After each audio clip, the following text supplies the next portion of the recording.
So for those of you who are just joining us, Roger Cole is zooming in from Australia, and Dr. Roger Cole is a palliative care doctor, and he's going to be sharing from his years of experience about coping with grief and loss. We know that there isn't one way of grieving or dealing with loss, and there's no right or wrong, I'm guessing, in the process. It's just a process. But how is it that we can bring out the best for ourselves during that journey or that period of our life? And so I'm going to hand over to Roger, and Roger will be taking questions at the end, towards the end of the talk. Thank you. Okay, everybody. It's really a pleasure to tune in to you there in London. Good morning there. It's good evening here in Australia, where I'm sitting. So my name is Roger Cole. I've been a palliative care specialist for the last 30 years. Before that, I was a human being. I'm still a human being. And I was just talking to Artie shortly a little while before, and one of the things that probably underlies a subconscious desire for people to work in palliative care is that they often have unfinished losses or grief that they've passed through in their own experience of life, and then have the opportunity to manifest empathy and compassion for others going through such terrible situations in life, with the background of experience and with the understanding of the roles that we play, myself as a doctor, others as nurses, as psychologists, social workers, and allied health professionals and volunteers who make up the hospice movement. I guess we're here to talk about grief and loss today, and I feel that separation and loss is probably the worst of. We're probably talking about the worst and most complex human experience that exists in the world today. And so to make sense of that is challenging, to say the least, in all honesty. I'll do my best today with you to give some context to it at least. But it is a raging emotional experience that defies, I suppose, defies order and organization. It's a chaotic experience, personally. The things that I'll try to do is I'll try to put it into some sort of context from some backgrounds of things that I found useful to use as tools for my learning and understanding of grief and loss. But I have to say, everybody's experience is individual. It's hard to actually, sometimes we say things like, I know what you're going through because I've been through it, but actually the truth is you've been through it and you know what you went through, but you don't know what anyone else is going through in reality. But you are connected to something that is extraordinarily traumatic and difficult for people in that moment. And I guess it's really publicized at the moment with the COVID-19 experience worldwide. So we're all connected through a common experience of being locked down, separated from our normal lives, and that can involve a certain amount of grief and loss and opportunity, actually, all three.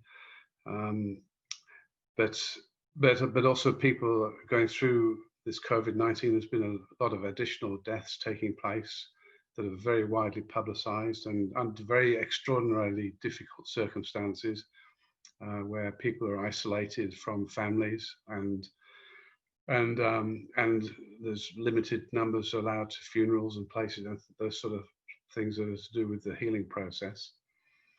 I do like to have this idea that we are, as human beings, we are whole at some level, and we are complete and pure at some level, where healing is a natural process, and that it is natural to heal. Ultimately, it's normal to go through intense experiences when there's been a separation of some sort, but it's also natural to heal through that, eventually through that. But how does that healing take place? And this is something I hope I'll be able to touch on a little bit with you today. So the so there's where does grief come from in the first instance? It comes from a love, an experience of love and attachment. And I suppose I'm going to talk about this to a considerable extent in relationship to loss of another person who's very significant in my life. Whereas there are sort of grieving for things that I've loved. I've loved my job, attached to my job, and I have to retire. That kind of there are different things we can grieve for in life: loss of possessions and wealth, um, things like people walking into your house and stealing things from your house. That's violation of your violation, but there's also grief and loss associated with that. Anything that we invest emotionally a feeling of love and attachment to that gets broken. So separation, loss, and grief are the kind of separation and loss are the prelude to grief. So what must happen is I must have attachment to be able to set up a situation where grief can happen.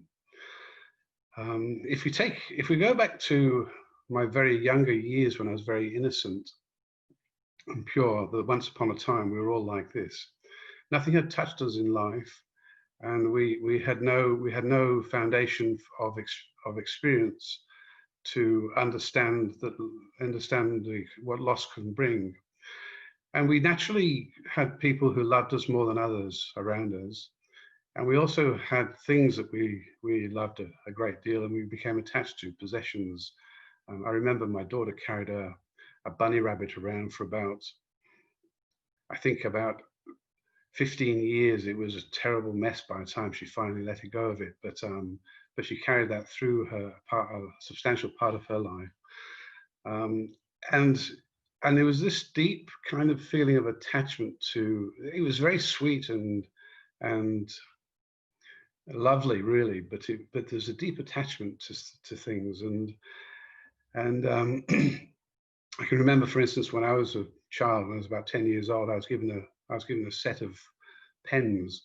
I loved those pens. They were sort of like, like sometimes you get something, you just keep looking at it. I love that thing. It's like the fast cars and things, but I love these pens, and I took these pens to school on my first day at school, in a new school, and they got stolen on that day, and I was devastated. And I know that I don't think I've ever invested as much emotional energy in an object or a possession since, because it caused me so much pain. But there's that sort of attachment to something sets up the opportunity for loss and separation from that thing, and a grief reaction, a distress reaction. And once you've had a distress reaction of one type, you develop a kind of complex protective personality where you develop defenses around having that experience again. So you try not to experience such devastation within yourself again for anything, whether you've lost pets or anything that you invested through love, first love, then attachment, then separation, then loss come together. The love of relationships is very pure, and I've always had this difficulty that the more the love, the greater the grief you'll experience if you lose someone that you love, that you're very close to. So I had a friend who's a minister, a Christian minister, who said, "Honor your grief, because it's a reflection of how deep the love was for the person that you've lost." But I struggled with that a little bit because I feel that love is such a pure energy that it can't. There's nothing in the nature of love that can lead to suffering of distress that grief brings. And I started to realize that when we're in love with someone, we fall in love, or we've got a love relationship with our children or whoever, our grandchildren or whoever's brought into our lives. What happens within that love relationship is it becomes a special relationship in which I develop a deep, strong attachment. And I started to recognize that the deeper the attachment in the relationship, the deep attachment is the source of separation and loss and grief reaction. The love that is pure and connecting is never affected in that relationship. We don't lose the love that we had for that person when there's a loss taking place. We lose the attachment, and it's the separation that gives the profound and deep feeling of such extraordinary distress within ourselves.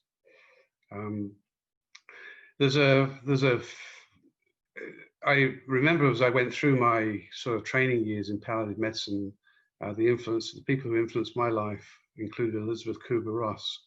And you've probably heard of Elizabeth Kubler-Ross, or you may not have done actually, but people used to have heard of her when I was young, which is a while ago now. But she came up with 5 stages of dying, really, which is actually 5 stages of anticipatory grief in the dying process. And the first was shock and denial, kind of disbelief that this could be happening to me. And I know that people who have been told the diagnosis of a life-threatening illness commonly have this feeling like it's not real. Even later on, as they go through the process and they're facing the end of their life towards the end of a disease, there's still this feeling like it's not real. And they'll often say, well, it feels a bit surreal. It's not real, it feels surreal. As if I'm watching a story that I'm not only part of. And I think when we hear the news that someone has died, this feeling of unreality is there, or surreal feeling. It's really kind of, it's hard to believe it. It's a kind of a disbelief. And then the other stages that she went into was this anger, you know, this part of this is like, why me? How could this happen? Or anger about what happened, the circumstances, what were the circumstances going through, what actually happened over and over and over again. And if there's a perpetrator involved with the death or someone's to blame, then all this blame sort of process takes place. And it's such a harsh reality for my feelings and emotions. It's such a mental distress.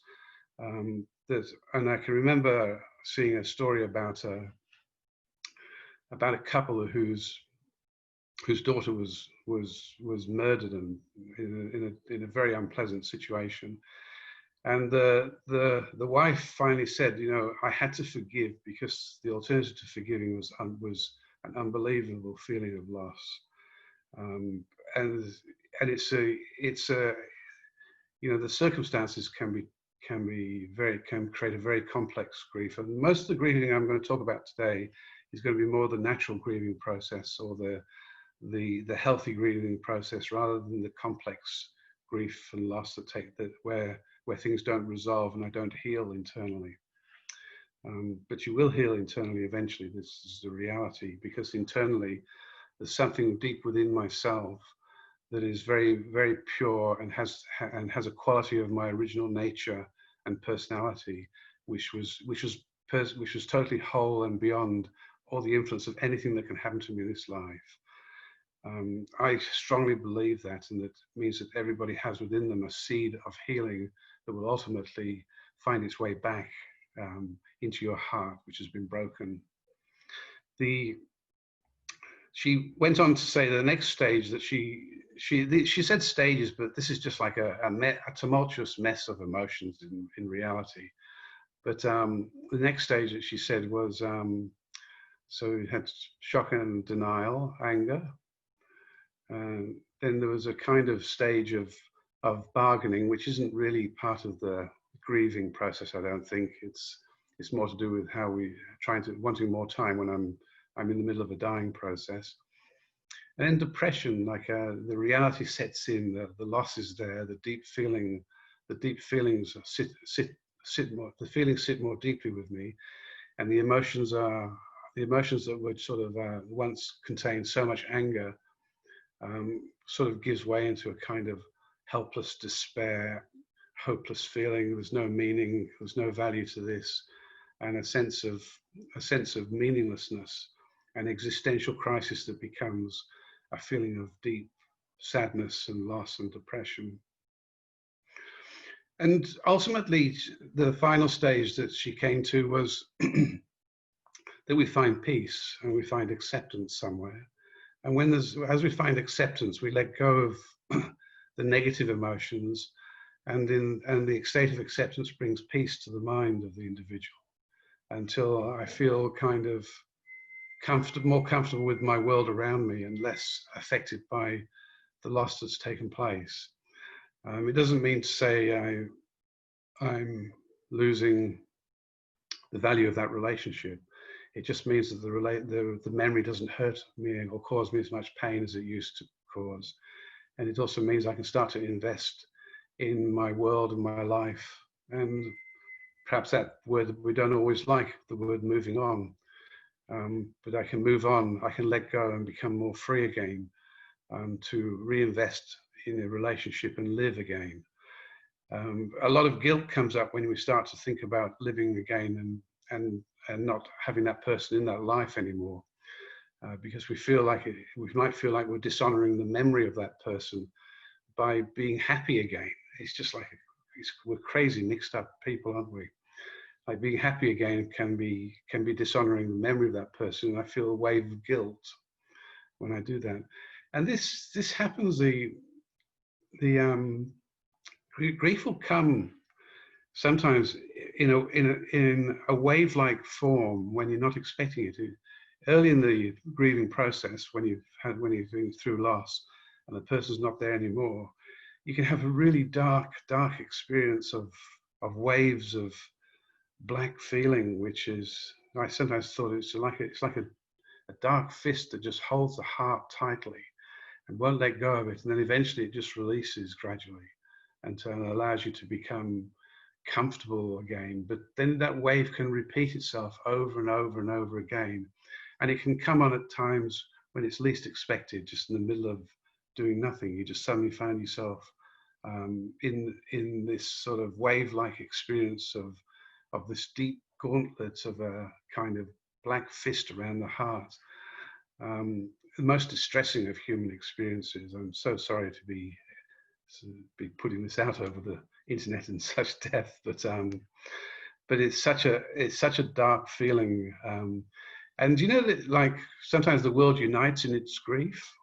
I know there's been a little bit of that in COVID-19, but I remember, you may remember, or if you're old enough like me, you may remember when Lady died, when Princess Di died. All around the world there was this shock, and the world became united in the loss. This person's had such an influence on so many hearts around the world that their hearts broke together, and people were united in grief. I think I feel in my heart that there's a much more beautiful form of being united, and that's being united in love. And I think one of the things that we really need to start to understand about grief and loss is that it has a capacity to bring us together, but it needs to bring us together back through the avenues of empathy and caring, love and compassion, where we're united in bringing peace to one another and to the minds of those that are going through distress. There was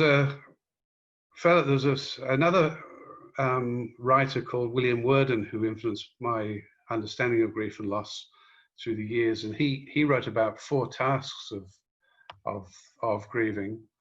And I suppose it's quite strange to put things in the ideology of tasks, but the first task was probably a bit similar to Kubler-Ross in a way. The first task is to come to terms with the reality of the loss, that it's a reality, the loss has happened, where you can actually start to put the person in the past tense to some extent, and to understand that they're not there anymore. But again, it feels unreal. There's that feeling of reality and disbelief. The sense that person is just going to walk back into the room, and their personality that I used to love is going to actually light up the room again and be there again. The fact that they're not there just keeps coming back and back, and the waves of that dark sense of loss and feeling of grieving can be upon me. But it takes some time for it to become a really true experience, a reality. I really have They really have gone, and that's a really harsh sort of moment of acceptance for us to get through. That's the second task that William Worden wrote about was to go through the pain of the experience of grieving. So the pain of the experience is all the emotions and distress that takes place. It doesn't seem to have any structure or organization. It seems chaotic, but you can tease out little parts, different small little parts of it. You know, such as there can be a lot of anger sometimes, and fear is kind of one of the sort of unusual things I didn't used to realize was part of the grieving, but the fear of living without that person, because that person's created part of my identity, and the loss of that person means I'm going through a sense of identity crisis. I've lost myself. I've lost a part of myself. I can't live without that person. And the anger that comes out of that, which is partly from loss of my feeling of my own wholeness, the anger that comes out of that will start to be directed and nestle on anything I can pick. And the things that I can pick might be a delayed diagnosis made by a doctor, for instance, or a perpetrator of a crime in which the other person died or was killed, an accident that took place where someone was irresponsible, a whole lot of things that, and the anger is actually sometimes, and for me personally, I think anger was one of the great things I used to do. Whenever I got vulnerable, I could get angry, because it actually stopped me becoming vulnerable to a deeper feeling of loss or sadness. And I could avoid sadness by being angry. And sometimes people will keep the anger structured so intensely that they never actually, they put aside the healthy process of coming to the reality of the loss and starting to cry and to let the sadness take over, and to go through the sadness, because you can't avoid, the more you try to avoid the reality that the sadness needs to be worked through, the more denial there is of that sadness, the less healthy your grieving will be, and the amount of healing that you'll experience will be influenced by that. So the deep sadness is that dark kind of wave-like feeling I described before that can overcome us when we go through a grieving experience, through a separation and loss experience. The other raw emotions that can come up include things like not just feeling of sadness and loss, not just feeling of anger, but other distressing experiences, you know, just that wishing that person was there, that pining and desire for that, need for that relationship to still be existing, the absolute massive distress that we go through is unimaginable depth of darkness sometimes, and there's no way around this. I remember a young man who came to see me once. His 3-year-old daughter had been killed in a terrible accident where a goalpost fell on her in a football game, and he just said, I had no way around it. I had no way over it. There was no way under it. I realized in the end I had to just go through it. And when we're in the midst of the pain of grief, we look for ways out of it, and we look for answers, and we might go to different people or to different things, or to spiritual gatherings, or whatever it is, to try to find an answer. But nothing gives meaning to it, actually. And the realization becomes eventually that I have to go through it. To go through it is the way, actually. It's not, there's no way out of it. You have to just actually go through the whole process. There is another side eventually, but going through it is the only way. And it means you can't avoid the distressing feelings and emotions that you feel are about to consume you completely. It feels like you're going to die sometimes with the intensity when grief is at its most intense. but you won't, and you will pass through it ultimately, and eventually there is a place of healing for everyone, but you can't avoid that. So going through, so that second task of grieving is to go through the pain of the loss, of the separation that's taken place in the William Worden's 4 tasks of grieving. The third is to adjust to a world in which that person no longer exists. And this is tricky because as you start to reinvest your life and to start to move on a little, there's no timing for any of this. The duration of grief can be anything from months to years, and its intensity relates to how much attachment there is to the person or the thing that you've lost. And there's no right or wrong way. There's nothing right or wrong about what people do. Whatever you're going through, if you are in the midst of grief, is probably 99% of the time absolutely normal. So it might be absolutely normal to keep a room exactly like it was when that person was alive, and it might be normal to actually clear that room on the 2 days after that person has died. But it depends on the individual as to what's normal. There's no actual written kind of prescription for what you should or shouldn't do in these circumstances. The third task of grieving is your adjustment to a world in which that person isn't there anymore. And one of the things that's hard about this phase is the guilt.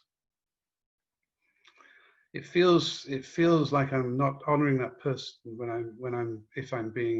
if I find myself laughing or enjoying myself, suddenly the memory clicks back in, and I feel guilty that I'm actually enjoying myself, or I had a laugh about something. I'm starting to live again when that person isn't there anymore.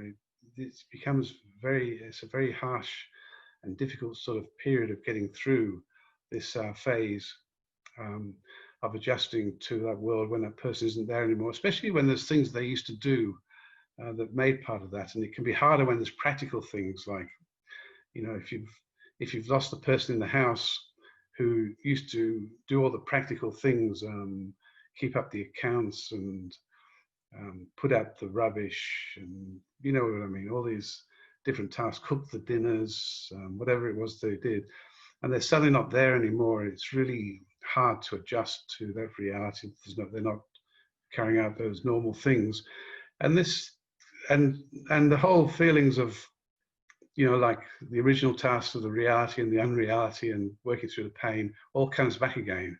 It doesn't all go off in this sort of like nice little sort of stages of grieving or things like that.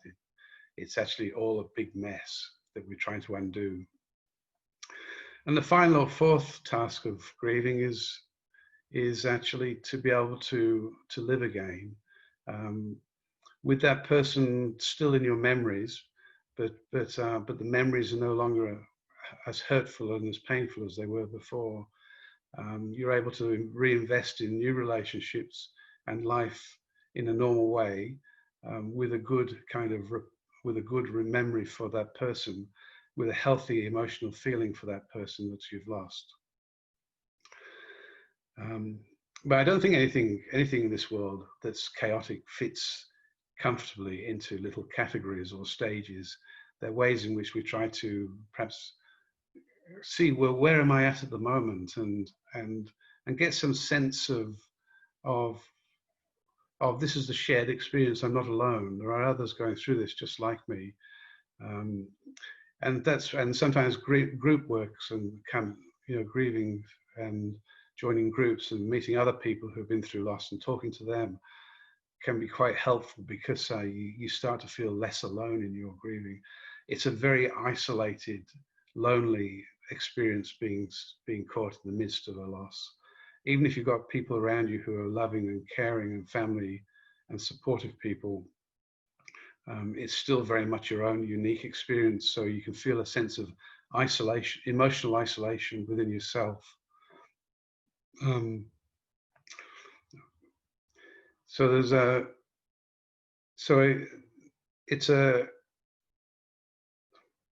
Sometimes I feel like even what I do with death and dying, looking after people on a daily basis who are going through different illnesses that are life limiting and life threatening. It's really chaotic, you know, the mental and emotional side of it all, and we try to categorize it too much sometimes. You're meant to be in a mess, and it's just a big mess for a while, and it's hard to get out of it. But it will. But there is a future, because other people have passed through these situations, through the same mess, and they're still human, and they're still getting along. They're still living their lives, and they're not sad all the time. There is a place of healing within all of us that we can access. And I think for me, what's made sense of my personal losses in this lifetime, one part has been able to be a palliative care doctor. I've been able to look after people going through loss and grief and separation in their lives. And I've been able to do something practical with my role as a doctor that's enabled me to support people emotionally going through the same sort of distressing situations that I've been through personally. And I think being able to support others through experience is one way forward.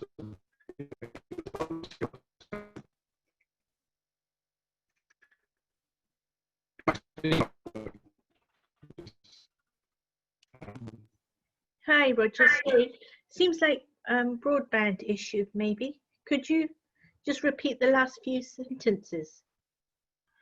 That's a challenge, but I'll give it my best go. Can you hear me now? Okay. Yeah, you're absolutely fine now. Okay. So was it just for a few moments that this happened? Literally just a couple of moments. Okay. Okay. I was just saying that as you go through life, and we start take the experience of our lives and try to use those in a meaningful way. The most meaningful way of using bad experiences in our lives is to start to learn how to support others from that. And I think for me, one of the is working as a doctor in palliative care has enabled me to perhaps take my worst experiences of grief in my earlier life and to do something with that in terms of providing practical, empathic and compassionate care of people going through terminal illnesses has been a great boon for me. I think it's been very helpful for them that I've been involved with them, but it means I'm simple and loving from my heart, as well as knowledgeable of the medical side of things, medical aspects of what I can do to help others. So as you start to heal and come through a severe loss, you might be drawn towards supporting others or just moving on with your life. It's fine either way. You don't have to do anything with it. But it means you do have within you a vulnerability that has value. So sometimes vulnerability is something to avoid, but some of the vulnerability that we value actually leads us back towards love, and we can get lovingly involved with supporting circumstances in their lives through being able to hold up through some experience that we've settled or we've passed through and that has settled within us. You always carry a loss with you, and you can suppress and repress grief, and you can unconsciously carry your own grief through your life. It's like a little bag called unfinished business. And when someone pushes the buttons, you're vulnerable to the buttons being pushed. When something pushes your buttons, you can one of the great teachings of Elizabeth Kubler-Ross was that she taught about two things mainly that I learned from her. One was about unfinished business. We carry anger and grief around with us from the events of our early life, and that anger and grief that we carry will actually come away because we become comfortable and reactive. And so this is where I need to be extending the ability to listen to someone, let them talk, let them go through their feelings. Whatever they're going through is normal. Don't try to provide solutions, but just let them talk and talk and talk, without trying to fix things, without giving solutions, because the talking is actually processing feelings.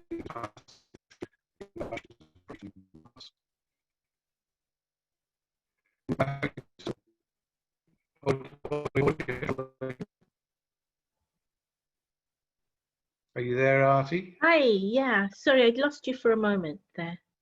Yeah, okay. So my speaker's working again? Yes, you are. Yes. Okay, okay. Sorry, every now and again I move my head and this light behind me blinds everybody, but don't be blinded by the light. So maybe what I would like to do is perhaps just take you through a short meditation, then open this to questions and answers for the minutes. Would that be okay? That would be lovely. Yes. Okay, so if we have a meditation it's a grief and loss kind of seminar, but if we have a meditation, I'll take you through some of the sentiments that I've expressed. I don't mean dark emotions, but we'll go through the layers and see if we can find abundant, and see if we can actually activate some healing process through this. You don't have to have been through grief and loss to. So just sit for a moment. Let me just have a sip of some water.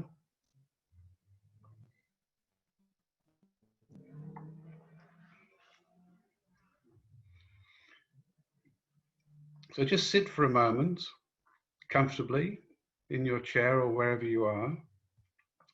Make yourself as symmetrical as you can be. You can have your legs crossed or uncrossed, your hands on your lap. Just quietly go within.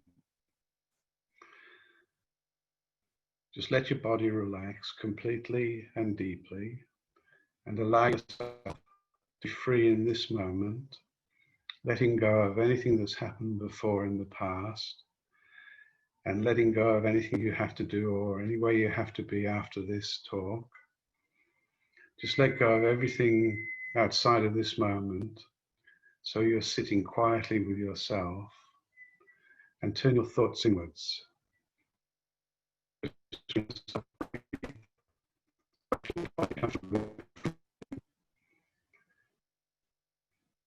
Just breathing inwards and outwards, becoming more and more relaxed, more completely. Just letting go and accepting this moment of peace right now. Within. And as I go within, I feel myself walking towards a tiny point of light. And I feel this point of light in calmness and peace, drawing me towards itself, towards its center of peace. I move towards this light of peace and calm deep within myself. And in the outside, as I'm surrounded by this protective light, I notice myself passing beyond the shadows, through the shadows. And in the shadows outside, I notice all the events of my life just passing by. And I feel myself able to simply watch and observe these events from this place of light, of peace and calm. I feel myself drawn deeply within, beyond the shadows, towards the center of this light.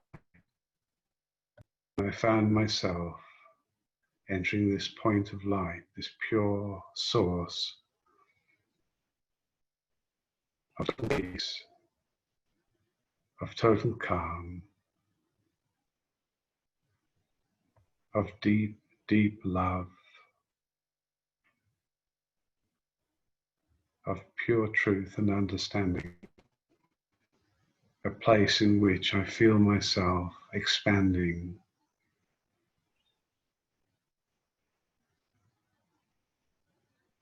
expanding far beyond.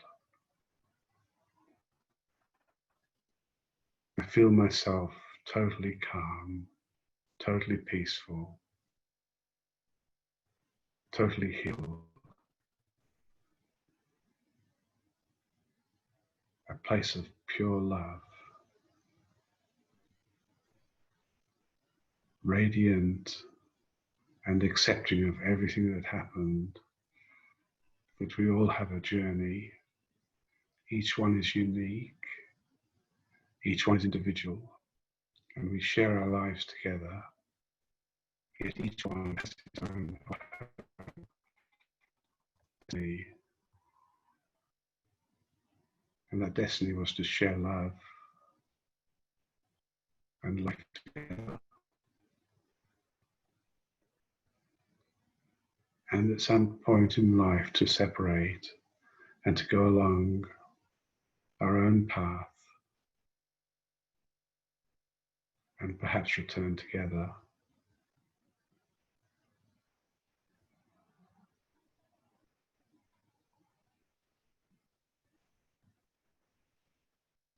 And I acknowledge the shadows, that life has its ups and downs.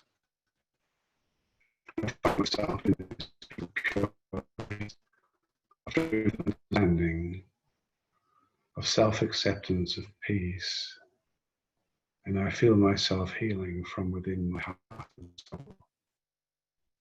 I feel myself as healed and whole and complete once again,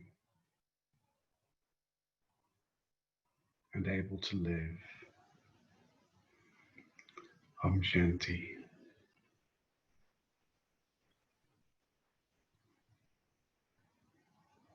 Thank you, Roger. There's a few questions that have come in. Yes. So if I read them to you. So the first question is, my life has not been the same since my bereavement last year. I feel hollow and empty.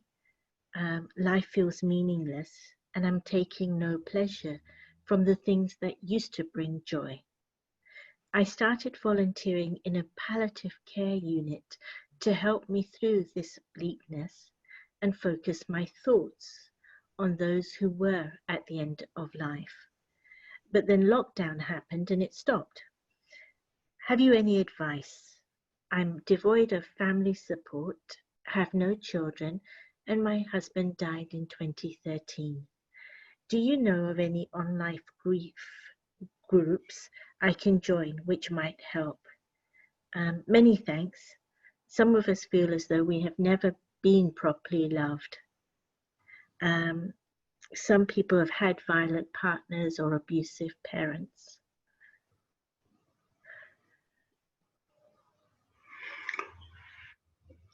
Yeah, it's a terribly lonely journey actually at times, and sometimes it's very hard to find good advice that you can give. I don't know of the online resources for grief, but I'm sure they can be found through I'm sure they can be discovered actually. What advice can I give? I'm a little bit lost here because I say that I'm so sorry that you're going through such an awful time, and also being distracted from.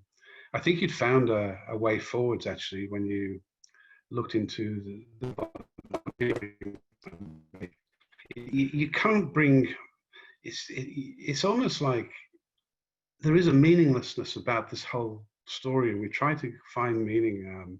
It's very hard to find something meaningful in the process, but actually use that loss, that terrible loss, in a practical way when you stepped into that palliative care volunteer work, and I can only encourage that as a possible way forwards.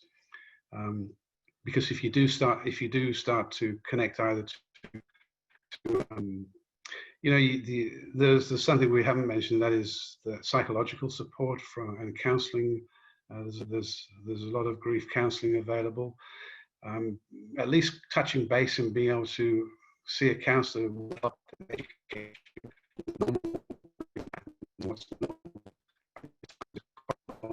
still feel lost sometimes years after the event, and to be still going through emotions and feelings like you've described. It's normal to have that sometimes for extended periods of time.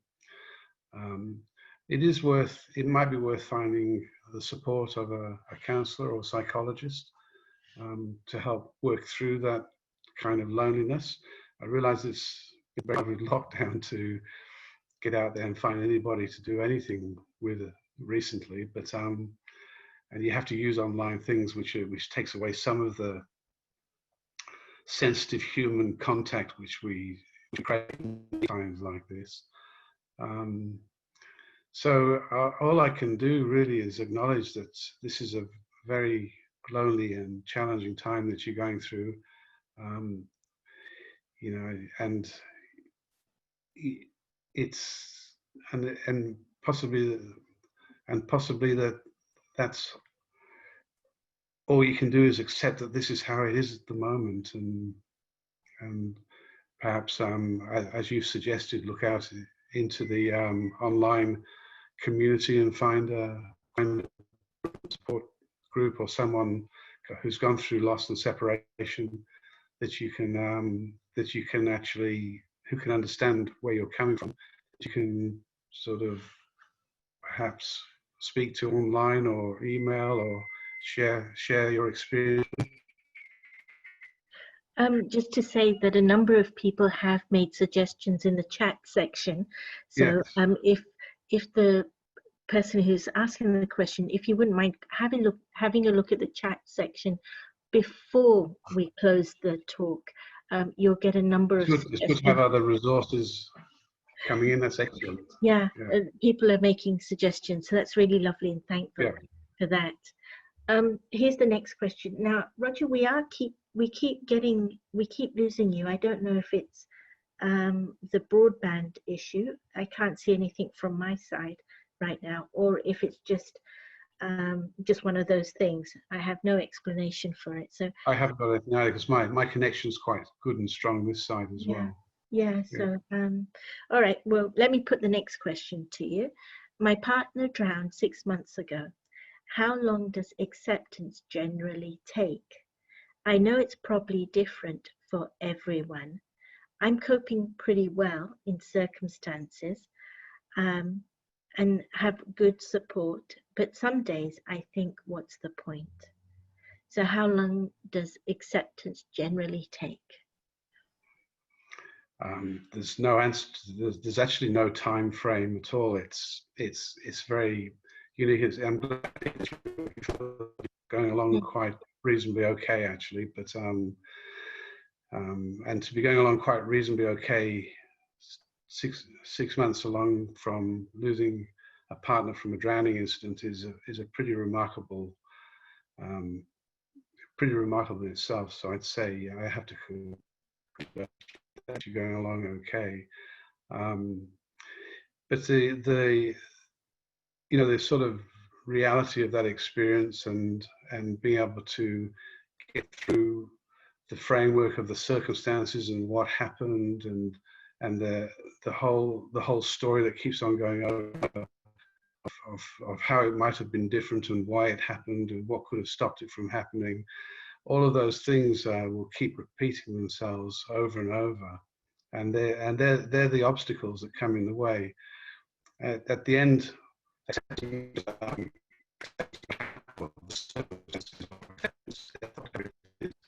acceptance is a state where I find more peace within myself, where the quality of and that could take, I don't know, some people don't get that sort of level of acceptance in their whole lifetime. So if you can get it in relationship to a loss, that's a wonder in itself. And sometimes the gift of someone who's been with us, that's loved us in our lives, the gift, sometimes there's a gift sort of hidden within the way things happen, that's meant to enable us to reach more heights in our own lives, because we don't look for meaning in meaningless small things. We start to look for meaning in the valuable, deeper, useful things of life. What is life, and where do I sit in the scheme of a greater, more beautiful kind of expansive, loving, all these sort of qualities. There's sometimes a loss will actually enable people to move forwards in a more beautiful way eventually. So it's not just to look to accept that things have happened and find acceptance. It's more to look at, it's not why am I really here, and what is this life really about, and who are we really, and what are we meant to be doing here with each other? Even I think these are the things that crisis creates. There is I believe, like, crisis does have two sides to it. One side of crisis, the other side of crisis is opportunity. And sometimes, without being too, I don't want to sort of make smaller the terrible losses anyone's been through, but sometimes there's an opportunity hidden in life where we can define ourselves as who we are, and sometimes who we are is something very powerful and beautiful that we've looked for so many years when we've been comfortable in our lives. Thank you. How do you recommend working through or accessing the pain of the loss once you've pushed it aside and avoided it for a long period of time?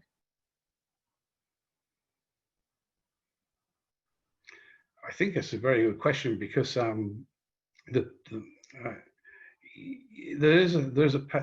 we have a pain of a loss, we can push it aside and we can avoid it, and we can push it deep down inside, and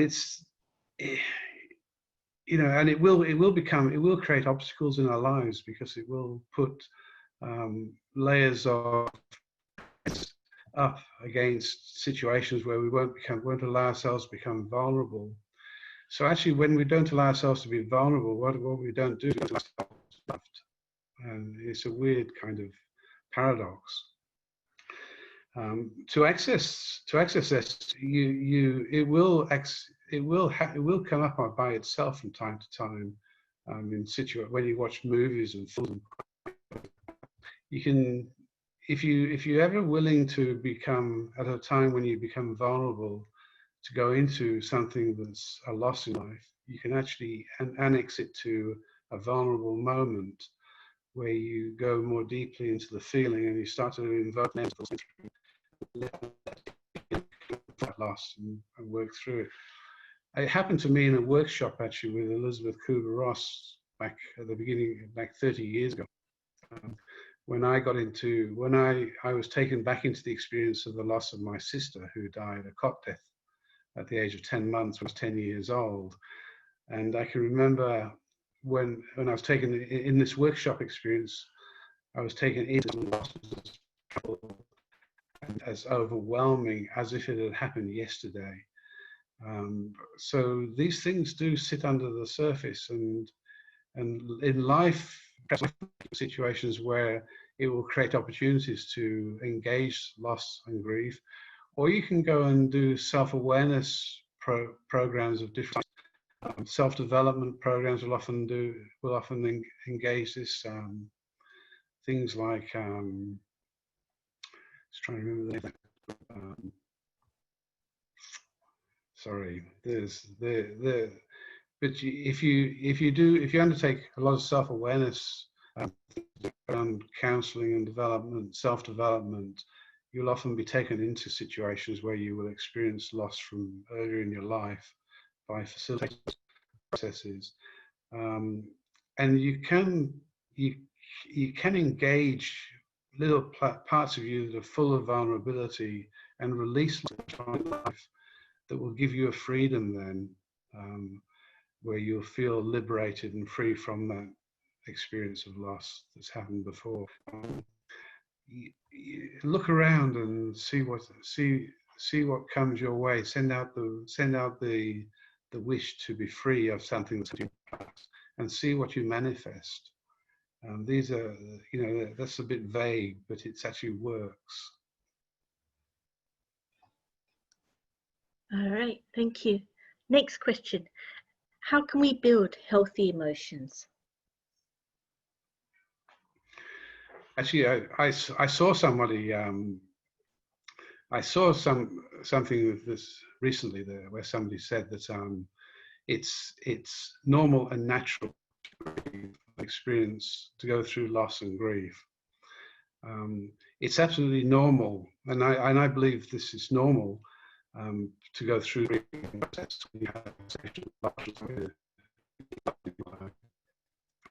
But I don't actually think it's natural, because I think the natural state is healthy, positive, pure emotions.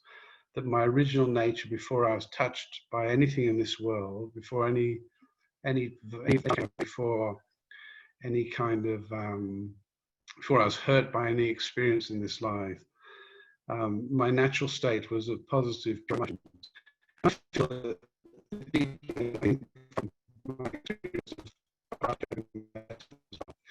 is that my innate nature is naturally healthy and healed, and the qualities underneath everything are positive and pure. And feeding the positive, pure emotions is really important to sustaining ourselves. So if you do up, I think quite a lot of people here will meditate, but in your meditation, we need to understand that meditation is about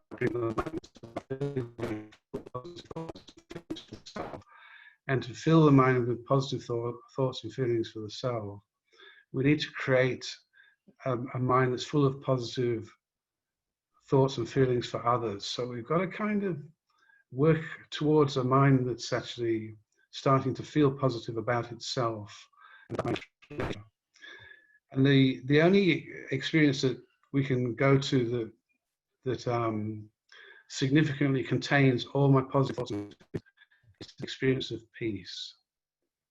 If I actually spend time detaching myself from all the sources of negative thoughts, feelings and emotions around me, and I start to orientate my mind towards peace, then in the center of peace, I'm in the midst of pure positive thoughts, feelings and emotions, gentleness, warmth, love, purity, power, understanding, caring, empathy. These feelings will actually start to emerge from the peaceful center.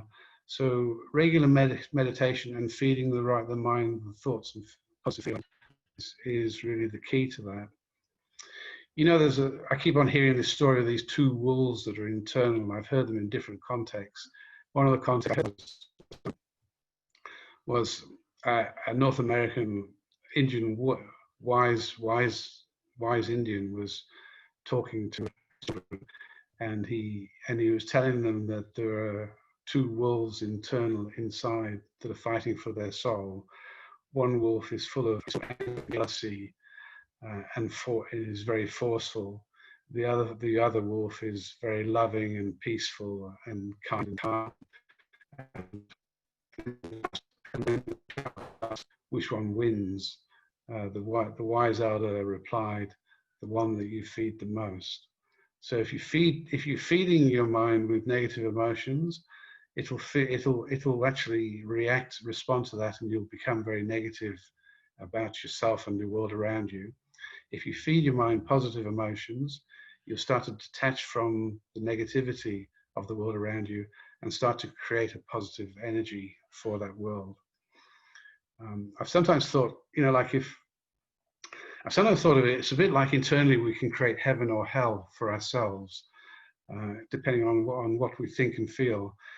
It's a bit like, when you look after yourself in the morning, you get up in the morning and you feed your body good nutrition. But what do you feed your mind? Do you feed your mind good nutrition, or do you feed it with junk food? Do you do sort of cereal for the body and McDonald's for the mind? It's the quality of what you're thinking. Pay attention to your thoughts, and start to meditate on positive thoughts and feelings and emotions, and you'll generate a different self, and you'll generate a different perspective or perception of the world around you, in which you'll be safe.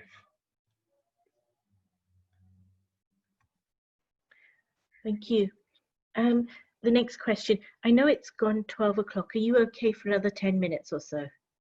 Yes, totally. Excellent. Thank you.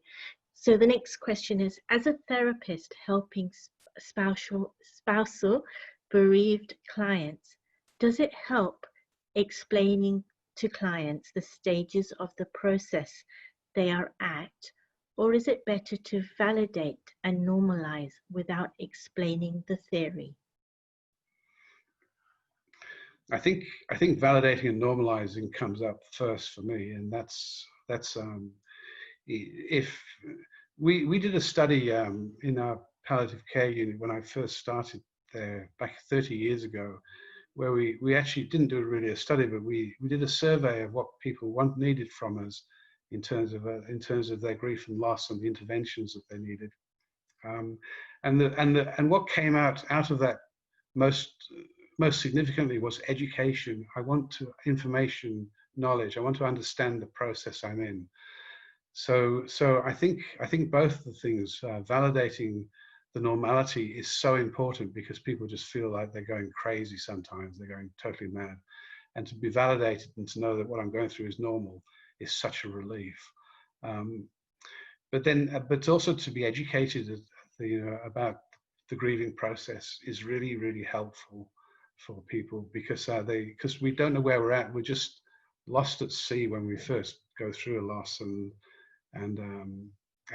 it's like being shipwrecked, really, emotionally shipwrecked. So it's a big mess. If you can validate, you start to help people put themselves together, and then if you can explain and provide education, information about the grieving process, then you give them a source of personal empowerment to move forward with. Thank you. Okay, I'm doing my best with the next question. What advice do you give someone who has a complex experience of dealing with grief, loss, and actual death, that ends up in a relationship set for failure, so that you do not go through the grief of losing that person from a loving place, but from a bitter place? It's not the same to grieve a loss because they've been a disappointment to you, than to grieve someone who has been very loving. Actually, one of the areas of complex grief where it's not where it becomes like an unhealthy place or a difficult place is when there's relationships. Sometimes when relationships have been beautiful and lovely, the grieving process is harsh and hard, and it's cut off, and it's and working through the emotions of loss are very challenging. But when there's ambivalence without as much love in the relationships, and there's a combination of good and bad features in the relationship, you can get you can get stuck on the rocks of the shipwreck and find it very hard to get off, because there isn't enough positive emotion to call on from the relationship to actually start to help to aid your recovery. So sometimes people where they've gone through that sort of ambivalence and negativity within relationships, bitterness side of it, they actually have a harder time getting through the grieving process than when the relationship's been very healthy previously. So it's, I forget what was the beginning of the question? What was it? What advice do you give, or what? What advice do you give someone who has a complex experience of dealing with grief, loss, and actual death at the end of a relationship, that then leads you to a relationship that you've set up for failure? Yeah, it's often that when you get caught up in complex grief and grief that doesn't actually settle over time, and there's no time to put on this, or it's still too intense sometime down, then you're getting into areas where it's not sort of normal grieving process anymore, and there's probably a need for more professional help at that stage. Okay, thank you. Next question is very easy. What is the correct name of William ... You mentioned somebody Worden, Worden, I think it is. Worden, William Worden. His tasks of mourning are there's a little booklet that I found was incredibly good when I was learning about grief and loss. I'm just trying to see if I can find the name of the booklet. It was Grief Counselling and Grief Therapy, by William Worden. Lovely. It's a very small, the one thing I liked about the book was like it only had about 60 pages or something. It was very small and quick. Thank you. And the final question that's come through: do you think grief over the end of a long-term relationship is different from a bereavement? Do I think that grief from a long-term relationship is different from a bereavement? So I think bereavement is synonymous to some extent with grief, because it's a separation and loss experience. It's pretty hard to undo these phrases. It's all a big mess, so trying to make sense of a big mess. In life, what we do is we try to categorize things or put them in little boxes, and none of this fits in boxes actually. So you can have as much relationship as you can as a small one. It just depends, as a short one. It just depends. What is dependent on the amount of grief is how much attachment is there in that relationship. And you can have less. You can find the attachment becomes less sometimes as you go on, but the love connection is still profound and deep. You never lose. There's never any loss of love in separation and loss of relationship. The love is eternal, and it's a quality and ever connecting, and creates and keeps us connected to whoever we've lost at any time in our lives. Is still connected through love. But the intensity of attachment that's formed as part of a loving relationship is the foundation of the separation that creates the grief response and the sense of loss that takes place. Thank you. And there is one more question that's just come through. You mentioned that volunteers in a palliative care unit often deal with their own grief. I also came to an idea when going through my own loss and grief. However, I was also concerned that I am being unfinished business. What advice would you give? At what stage of grief is it meaningful to start volunteering? I think that wherever you go, you'll take something to stop you from doing something, or reaching out, or supporting others, or helping people.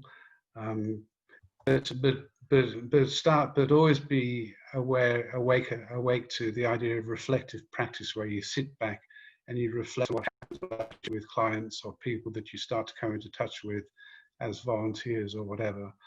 That you start to as a volunteer to continue to heal your own your own process, your own inner processes. So if you have unfinished business, don't just come into connection with your support of others, but be reflective and start to let go of it as time goes on. And you'll find that being a volunteer is very helpful to you and healing to you. It's not actually always that you're going to be healing and helpful to others. You will be, and both things will happen. You'll be helpful and healing to others, but your own healing is innate, is intrinsic and innate to that. So get involved. Don't be afraid to get involved and be reflective, because once you get involved, you're starting to have the courage to be vulnerable. When you have the courage to be vulnerable, you're starting to look inwards and facing your own demons. And when you start to face your own demons inwardly with that vulnerability, you're starting to recognize, you start to become more mature and more experienced at managing the inner demons. And that enables you to, as time goes on, become more wise. Thank you very, very much, Roger, for making the time and joining us and sharing your insights and experience. I'm also going to thank everybody who's still with us at the moment, and I'm sure you're walking away with as much as I am, and the whole understanding of the process, but also the patience and care and love that's needed to carry me through that particular part of my journey. So thank you.